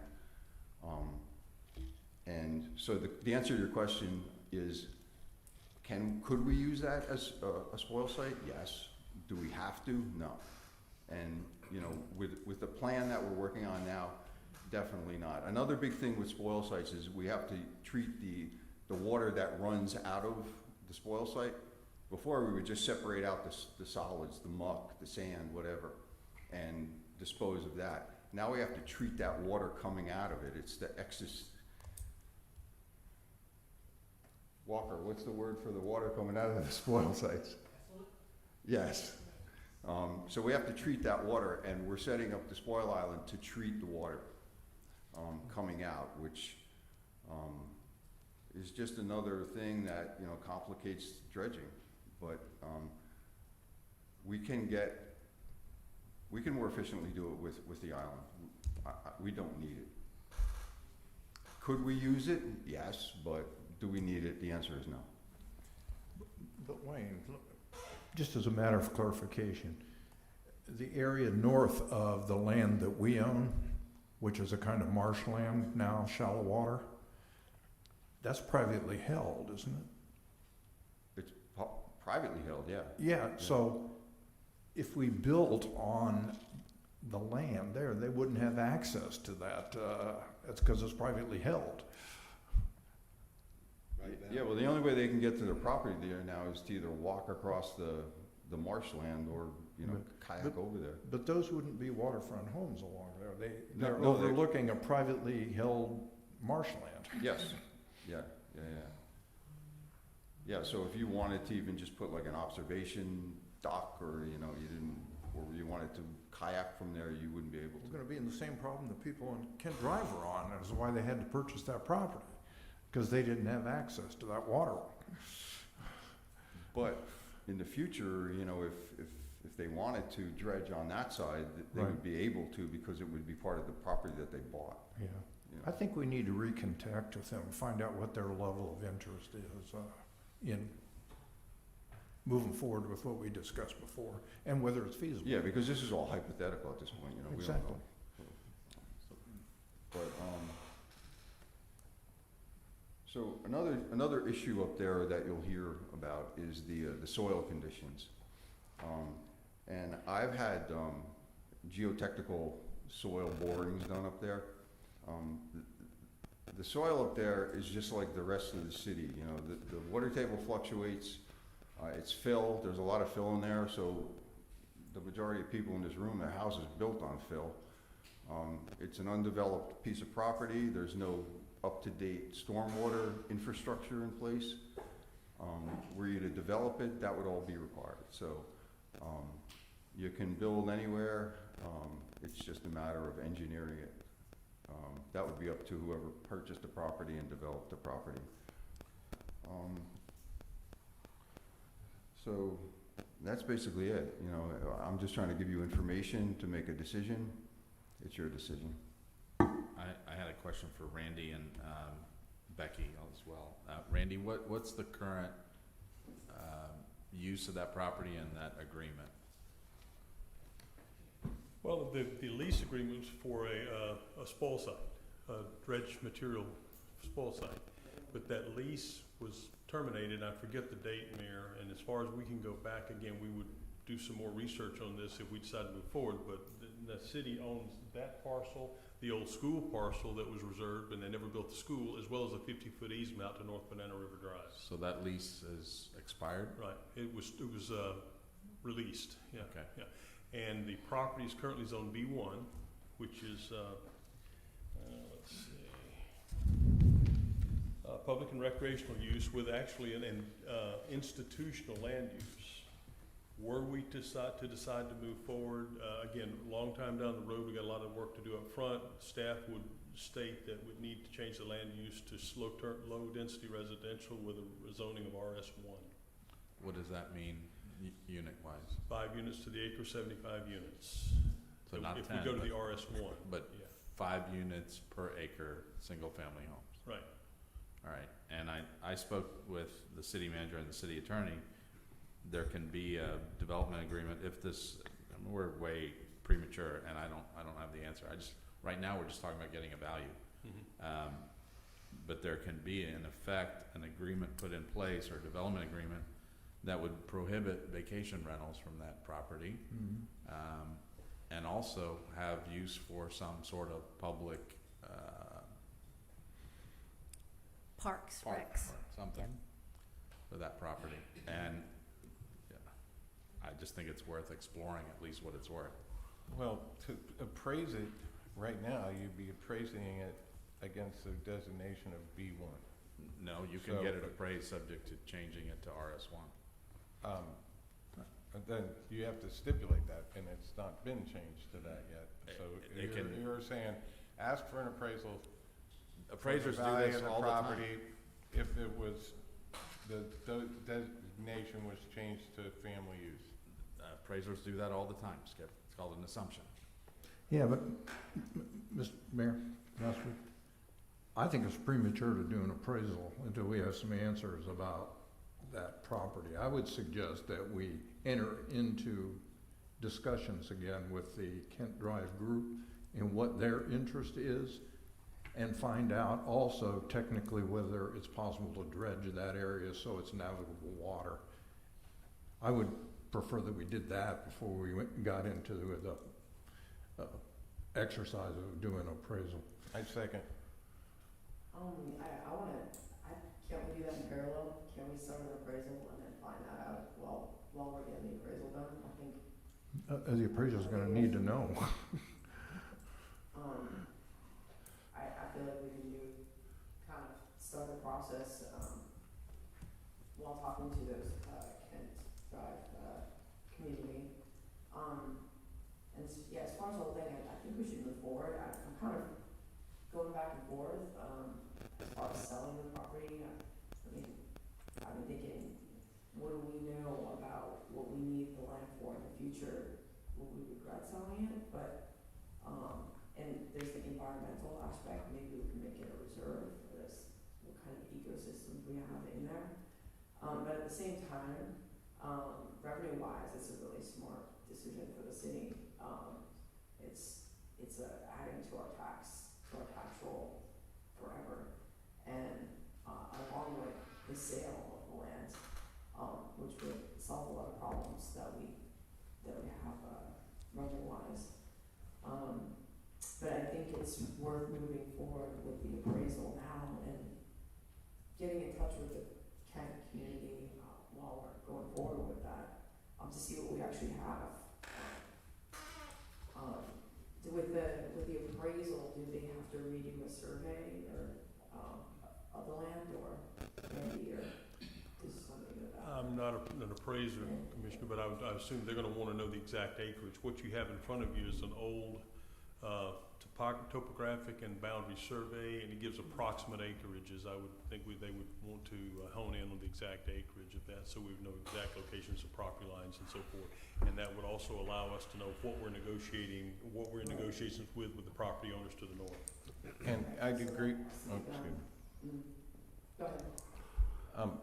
In agreement with Commissioner Miller, okay, the mayor said, yeah, you can do an appraisal based on it being residential, but are you also gonna make the assumption that the Kent Drive people are gonna sell us that north boundary so that those properties would have that more valuable access to the waterway?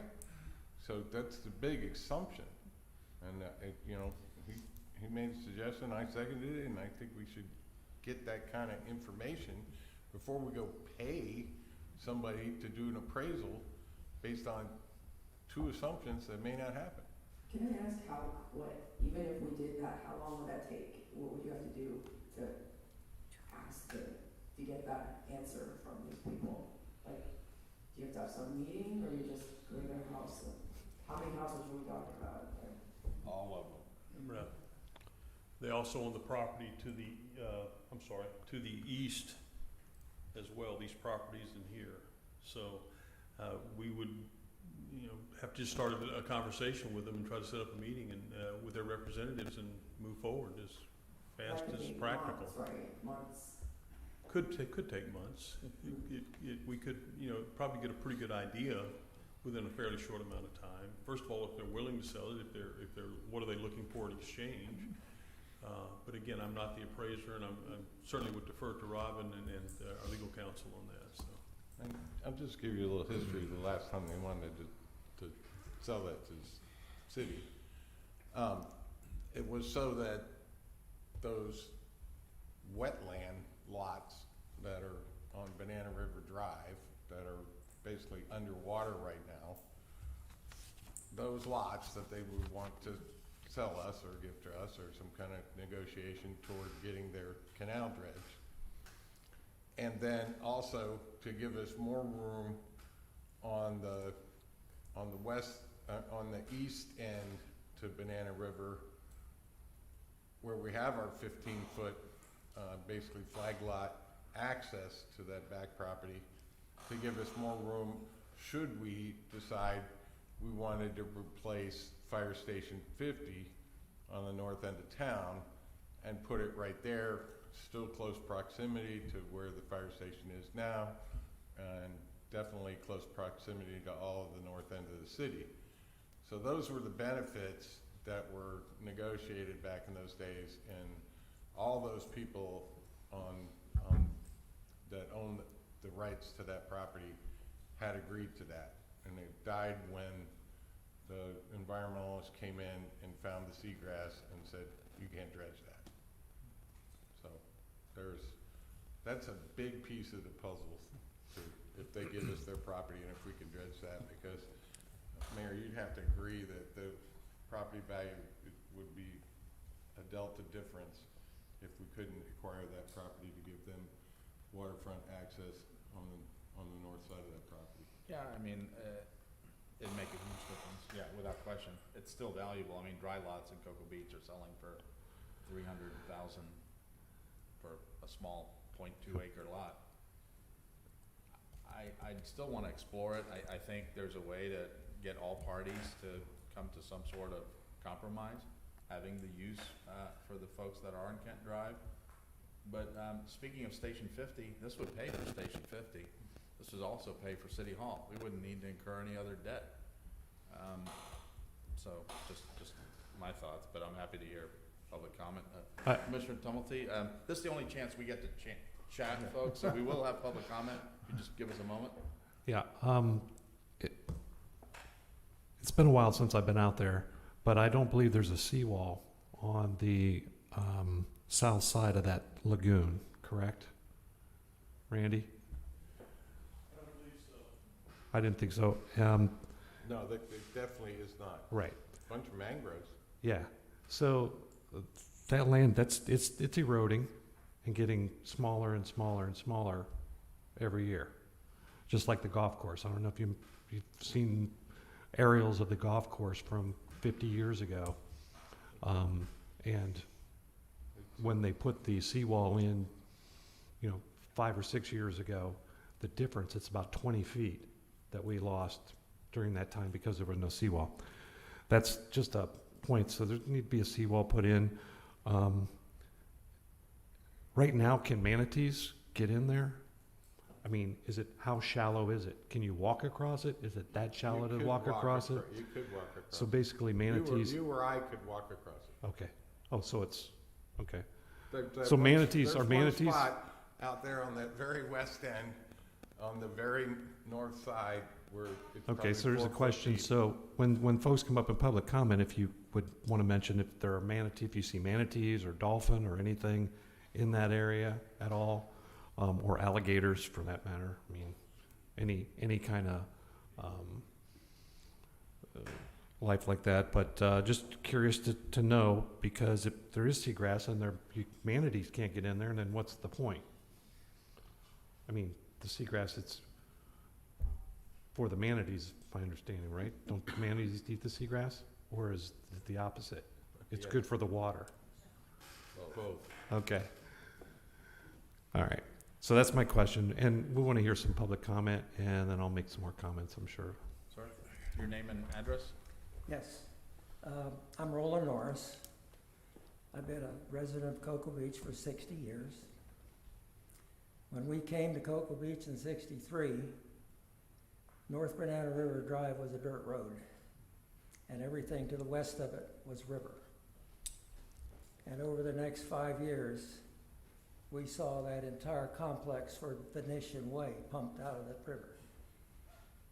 And the properties were essentially for single-family homes as well as a school. The property you're talking about right now was originally intended to be a school.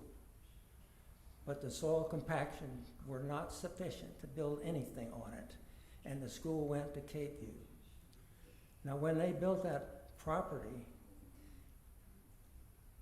the area you're talking about is particularly unfit to build on, because there's actually a bulldozer that went down in the final grading of that property and disappeared, and it's still down there. And as anybody who is involved in any of the spoil sites out there, they will know how badly deficient that property is because of muck pockets and clay deposits that got brought up when they pumped that site out up there. I disagree with this gentleman who says you can build on it.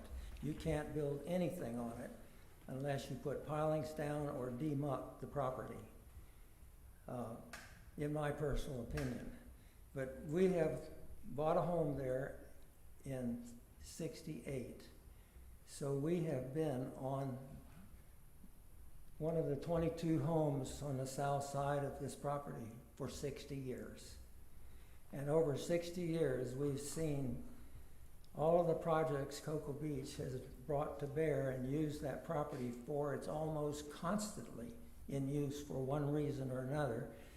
They're particularly inclined to do dumping on that property, and we've had some piles of dirt as high as a mountain.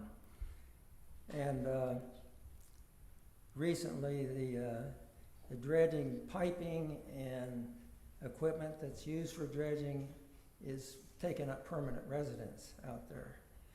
But the sad thing about it is that it's been beneficial to the city over the years because it's always available as a job site for contractors to come in and to operate out of. And the time that the north of 520 sewer revisions were being made and upgraded to avoid the kind of problems were discussed earlier this evening,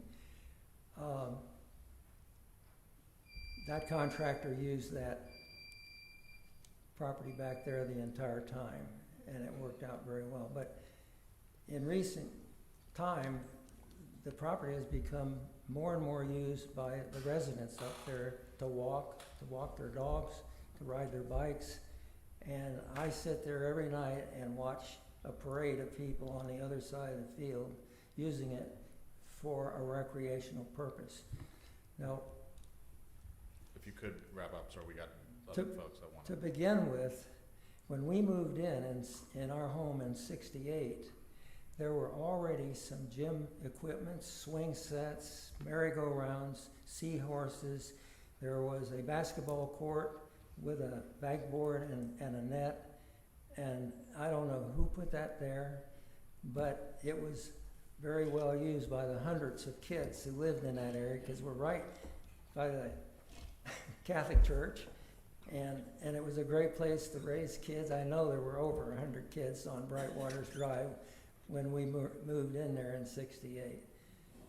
But the next phase occurred about 10 years later when a ball Mr. Norris, diamond. you're out of time, sir. Beg your pardon? You're out of time, sir. I'm Oh, sorry. okay. Thank you. Thank you. Any other public comments? Got lots of, Mr. Scott?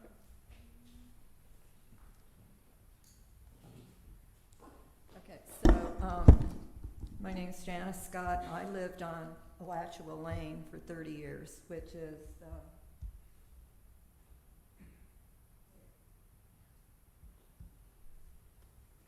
I'm very familiar with this property, and as a matter of fact, when I was mayor, when we acquired this, we got the property from the school board.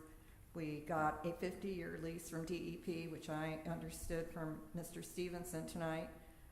There's been a release from DEP, so the city owns it outright.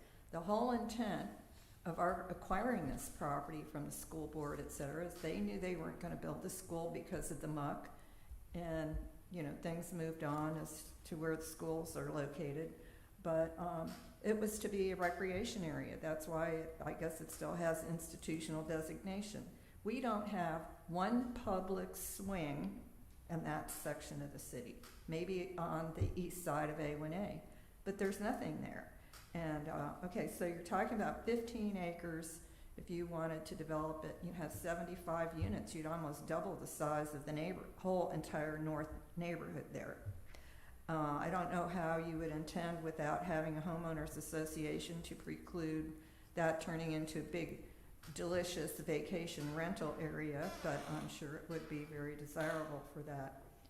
Actually, what should be taking place there now, without any more fanfare, is to mitigate all the oak trees that are being cut down without permits in that neighborhood.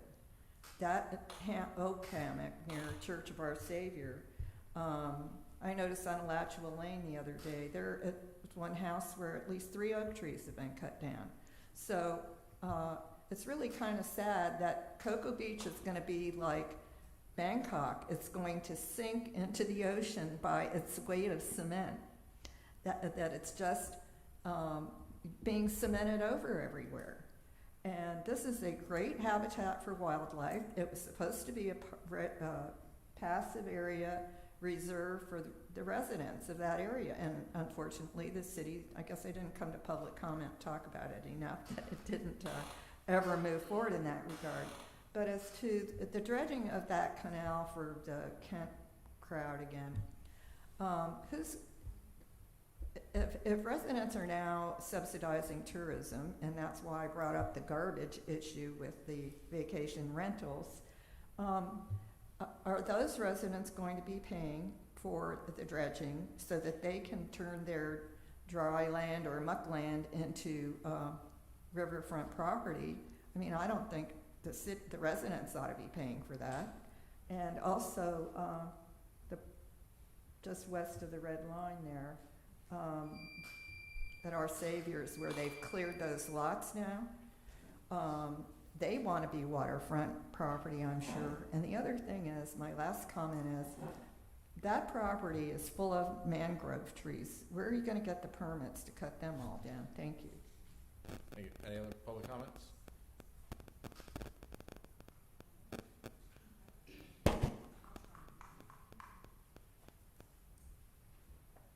Hi, I'm Brenda Mulberry, 450 Brightwaters Drive. Lived there for about 25 years. And what I'm concerned about is the wildlife behind us. There's signs up as you enter about the snakes, about the black racer snakes and stuff, if you see them, to notify the wildlife. I came down here and argued about the coyote situation, and I was told that's where they live. So we can't move them. We can't move the coyotes. So you're just going to move them into the houses you're going to build? I mean, they're there. Where are they going to go? They have nowhere else to go. I mean, I'd like to get rid of the coyotes, but not at the expense of a whole timeshare community living behind me. Or bed and breakfast. I mean, we have them on our street now. They walk down the street, 5 or 10 people. You try to be nice to them. You think, oh, welcome to the neighborhood, you know. And then they go, well, we don't speak English. We're just here temporarily. And they don't really talk to us. They just, you know, kick rocks and into our street. You know, the kids play, and then that's what you do when you go on vacation, I guess. That's all I have to say, but I really think there is some wildlife that we need to consider out there. Thank you. Thank you. Any other public comments? And then you, sir. Hi, my name is Utah Kraus. I'm on 394 Brightwaters Drive, Cocoa Beach, and I have mixed feelings about it. Just everybody on Brightwaters last night, did the water come up to your garage? It did to mine. It came into my garage. So if we are building back there, they're going to have higher elevation. Where is that water going to? It's going to be on Brightwaters, and we're going to be sitting in water in our living rooms. So that has to be looked at. I don't know if any storm, if you come onto Brightwaters, we have to wade down the end of the road, make sure the canals, all the drainage is clean. I mean, I went down there last night, I walked, the water was up to my knees. It was bad. I went to a Cocoa Beach High School meeting, came home, my daughter couldn't drive her car down the road. So if we are building something there, that has to be looked at. Second of all, if you have any pets and you walk down the back of the 15 acres, there is spots that have no grass for years. So that land is contaminated. So I want a park back there, but if we have a park, are we gonna be like Satellite Beach and have cancer? That's something else to look at. It's contaminated, and if you walk back there, nothing is growing in certain spots for years. So is it healthy? And to put families back there with little kids, and then these kids are all gonna have something later on, and then who's to blame? The city, because you've sold the property to somebody. So I'm yay nay for a park. Then again too, if we build something, what's gonna happen later on? And what's gonna happen to our street and all that with the water? Are we gonna have to have Key West style houses and tear everything down and redo the houses? I don't know. Just my comment. Thank you. Sir? Any other public comment?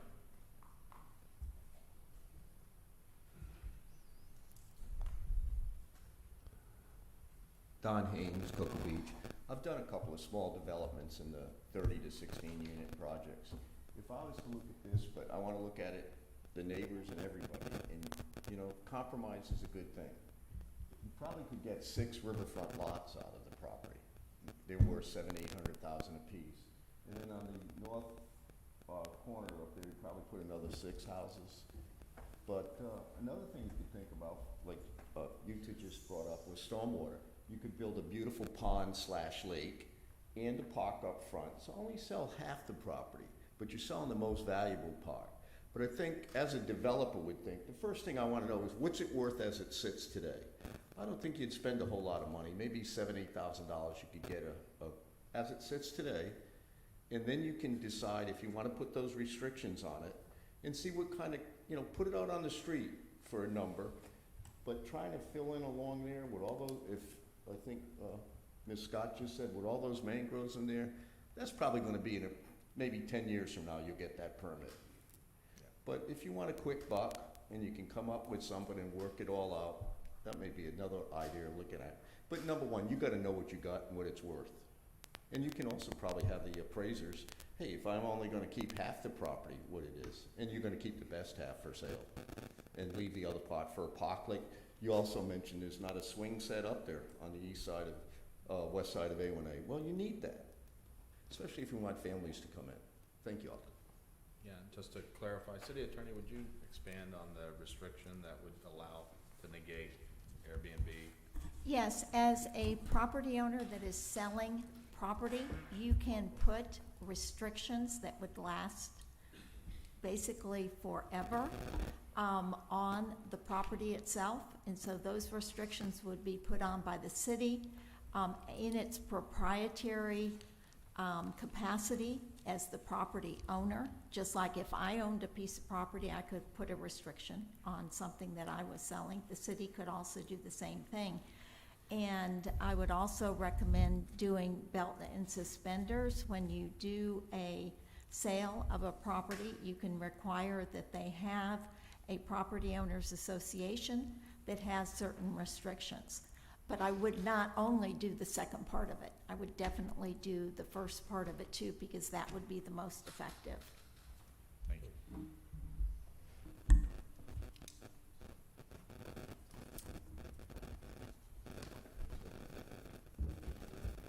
Where we're at, Commissioner Miller suggested we get some more data and before we move forward with the appraisal. That would include the intent of the people that up there in the Kent and Jack Drive property area, and get that done before we go out and spend money on an appraisal, and I second You know, I have the advantage of Wayne and I went out and met with the neighbors on Jack Drive who bought that property, protect their rights to access the water. They own some other properties along the North Banana River Drive, and they were interested in some swaps. And I think we need to know whether that's still in something they would be interested in doing, because it was additional properties that we could acquire that would make our property much more valuable as well. I think it's real important to know that. Maybe they're not interested in doing this. If they're not, then we need to know. Yeah, I mean, we have some financial constraints that are coming due. We're gonna have to address City Hall. We're gonna have to address Station 50. It is literally falling apart, just like Station 51 was. So these aren't things that are gonna get better with age. They gotta be addressed. So we can, I still think we can get both. We can have compromise. You can have a park, you can have a nice space that's waterfront. You can have some, obviously we need some families here. We need new housing for people coming here. We have a shortage of inventory. It doesn't take a genius to figure that out. There's strong demand. And if you can put restrictions in that wouldn't have Airbnbs, you would actually have families coming here with kids. I mean, they're talking about shutting our school down again because we have a shortage of children because they've been priced out by Airbnbs. So young families are not able to live here. I just think it warrants us looking at and making a sound financial decision based on these without using, you know, fear tactics. Nobody's gonna put Airbnbs there because we can deed restrict it. I trust our city attorney. I think she certainly has the qualifications to render an opinion like that. Well, I don't disagree with anything you've just said, but I think there's some other answers that we need to have. I just don't want to wait 6 months, Commissioner Riller, that's all. The market's changing rapidly. Well, you can ask Wayne, you can ask the city manager to ask Wayne to engage the DEP marine biology people to, you know, assess the potential for that dredging and get that kicked off without moving forward with the appraisal. I mean, he can ask them that anytime he wants. It's within the city limits of the city. Say, hey, we're thinking about dredging this. You know, can you guys come out and assess it? I have a question for Ms. Hayes.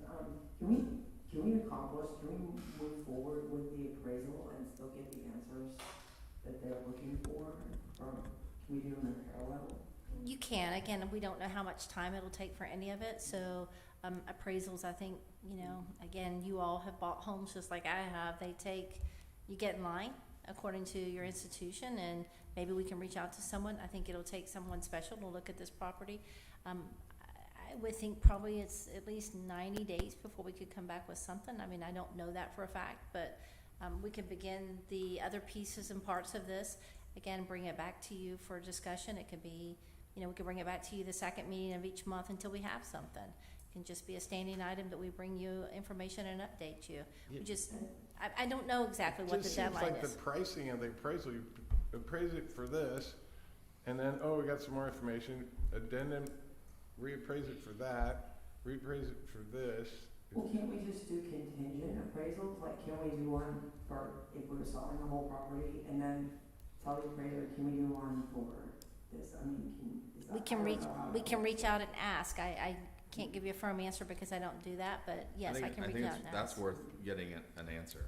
Can we get an estimate of the price for the appraisal before we authorize the appraisal? I'm not authorizing an appraisal, I'm asking for a bid. Because you can get an appraisal with subject and limiting assumptions. You can have it subject with half the land sold or 3/4 or whatever. We haven't decided any of that yet tonight. But if the Kent Drive property owners who own that land own additional land and were willing to make a swap to us, that's more property. Wouldn't that change the value? Absolutely. But, all right, well, let's see how long that takes. I'm willing to give it a few months. I mean, we've waited this long. So can I just ask, we are going to explore basically general information. We'll go out and look at basic deed restrictions on the property and analysis of the property to include dredging and some of the specialty items that Wayne has handled with dredging in the past. We'll look to see what the KIT group, we'll see if we can sit down with them and speak with them to see their ideas and their direction in which they wish to run. And then we'll look at swapping property and a full assessment of the property. Did I get all that right? But not move forward with actually getting an appraisal yet. I'll reach out and ask what an appraiser costs and how long it will take. I think I need to have that information to bring back That's to you. okay. But I can't move with an appraisal until you give me direction to Yep. move with an appraisal, but I can get information for you. Can Yeah. I make one rather comment? On this map, the black lines are the property lines. The purple line is the edge of the water. Correct. If you'll notice the houses along Kent Drive, the black line is behind the purple line.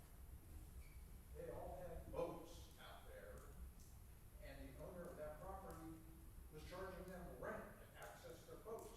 That's why they got together as a street and purchased the property, so they could have access to their boats. We are gonna have exactly the same problem on the south side. That black line is the property that we own, and the purple line is the water. Those houses will have no access to that because the folks on Kent Drive don't have property. And also just to point out, if you actually can get a good view of this cul-de-sac right here when you make this turn, and you can see this is thick with mangroves. That whole shoreline there is thick with mangroves, and they're, 10, 12 feet tall. And that's helping to hold the project there, not wash away. Right. So Mayor, we would bring back whatever update we can, whatever we can find at this point in time at the second meeting in October, and we'll continue each month thereafter at the second meeting of the month until we've gathered all the data for you. Fair enough. All right. Any other final public comment on items not on the agenda? Oh, I got one more discussion about this. Yeah. That we found out, this is very good information, that a seller of a property can mandate that it can't be used for an Airbnb or short-term rental. They can, if you own fee simple Yeah. property, if you want to put a restriction on that property, you can. Okay. So I It can would just assure be you. Well, restricted. there's certain things you can't. You can't designate the race of who lives Oh, there. no. People used to try that sort of Yeah, stuff. sure. But I can assure yeah. everyone here, as you've noticed in the conversations we've had, we want to limit or control Airbnbs as much as possible. I'm not against Airbnbs, but I'm against Cocoa Beach becoming 100% Airbnb, which is a potential problem. And at least this sliver of land will never be Airbnb as long as, I believe, well, we have control of the property. It just won't happen. Now, an individual, any one of you could sell your property and put that restriction on it, correct? You Any could, individual could. if somebody But wanted most to. people don't. And they won't, because then they wouldn't sell the house, because the buyer wants to buy it for that reason. So it's a catch-22. So that's where we are with that, and I appreciate it. And so we're gonna just wanna verify in my mind what's happening here. We need to have a discussion with Kent Drive Association to determine whether they're still, interested in swapping that out for dredging. But to do that, we also need to talk to DEP to determine whether we can actually even dredge that section of the lagoon. All right. So you said last time, no. Pardon? Right. But that doesn't necessarily mean that won't happen this time, but we need to check on it, because I agree with 100% with Commissioner Miller. It's the first thing I saw. Who's gonna buy a property right there that looks like it's waterfront, but it's not waterfront? So, and it clearly is not. So, thank you. I'm good. Going forward. All right. Public comments on items not on the agenda. Scott. Just to continue the great need for money, the city wants money. And you mentioned the decreasing population of the schools. Before you all moved here, there was an initiative to sell, for the school board to sell the property where Freedom 7 is. And I think, I won't mention who offered less than $1 million for that 20 acres. I believe it's around 20 acres. But with a decreased population, and that's why the only way they could avoid litigation was to reopen Freedom 7 School.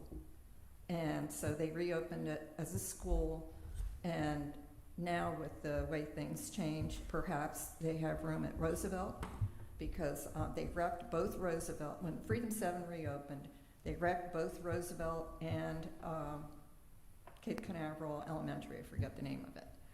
But if they could move Freedom 7 to Roosevelt, the school board could sell that property, and there could be a big resort built there. It would solve the school board's financial problems, because now they have a mill on the ballot that probably won't pass. They're like 41 million in debt or something like that, and the city would be able to manage all the development there. Hi, I'm Bruce Van Horn, 277 South Brevard Avenue. I'm interested in affordable housing, and so I have a neighbor who's been very generous to his tenants, and he's basically given them sweetheart rents, and he's in his 70s, so I asked him one day if he considered donating his property to a trust, and he said he was interested, and I met with Robin about it, and so I also talked with the Community of Hope, and they were interested in possibly working with the person to structure an estate or trust, so that we can hopefully get more property set aside, so that we're not all inundated with Airbnbs. So I've been in communities like Sag Harbor in New York and Chelsea, New York, and I've seen when places get really expensive, people can't afford to live there, they have to move out, and I don't want that to happen here. So I'm trying to come up with creative ideas that I think could work and that could be replicated. So I wanted to ask Becky what we could do to encourage community residents in our town, maybe that don't have people to leave their properties to. They don't have families or whatever, but they want to do something for the community. So if we could develop a community program like this, I think it could be successful. Thank you. Any other public comments? One more quick thing. We were talking about the schools and and I had a conversation with the principal, Mark Rendell, today. He was at their Kiwanis meeting, and this is something I did not know. I knew that the kids from Patrick Air Force Base, we used to have them. They used to go to Cocoa Beach, and a few years back they switched over to Satellite. Well, Satellite is completely full, and as of next year, the kids from Patrick will be coming to Cocoa Beach. So that's big. It changes a lot of things. Athletics, academics are awesome out there, but it'll get us back over 1,000 kids in the school, because right now they're hovering just under 1,000. So it'll get back up there to what it used to be. That's all I got. All right. Meeting adjourned.